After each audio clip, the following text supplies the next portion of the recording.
रत्नागिरी जिल्ह्यातील खेड तालुक्यातील तळे गावात महाराष्ट्र शासनाच्या कृषी विभागाच्या वतीने आधुनिक शेती तंत्रज्ञानाचा प्रसार करण्यासाठी यांत्रिक भात लागवड आणि 4 सूत्री भात लागवड पद्धतीचे प्रात्यक्षिक उत्साहात पार पडले।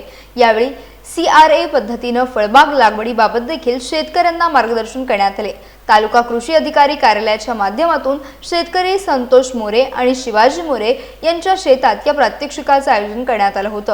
या कार्यक्रमाला उपविभागीय कृषी अधिकारी रवींद्र माळी, तहसीलदार सुधीर सोनवणे, खेड नगर परिषदेचे मुख्याधिकारी महादेव रोडगे यांच्यासह तालुक्यातील प्रगतशील शेतकरी उत्पादक कंपनीचे संचालक आणि सदस्य, कृषी विभागाचे अधिकारी, कर्मचारी आणि मोठ्या संख्येने शेतकरी उपस्थित होते। आधुनिक शेती तंत्रज्ञानाचा वापर करून उत्पादन वाढ साधणे, मजुरीवरील खर्च कमी करणे आणि शेती अधिक किफायतदार व फायदेशीर बनवणे हा या उपक्रमाचा मुख्य उद्देश असल्याचे यावेळी सांगण्यात आले।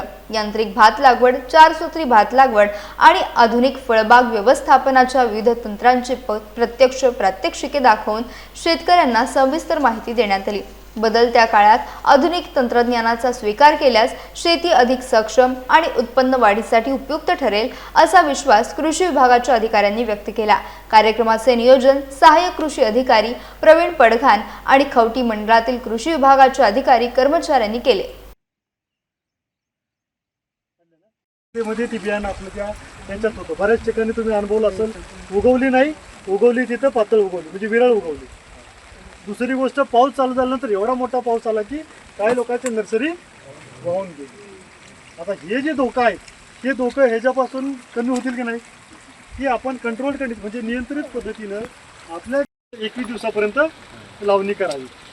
21 पर्यंत म्हणजे 21 पर्यंत थांबायची गरज नाही। 21च्या पुढे फक्त जाऊ द्यायचं नाही। आपल्याला जाऊ दिलं तर काय फरक पडतो असं नाही, उत्पादनामध्ये घट येते। त्यामुळे किमान 21 दिवसापर्यंत रोप आपण वापरावं। आता सरांनी सांगितलं तर 16 ते 17 दिवसाचा आहे।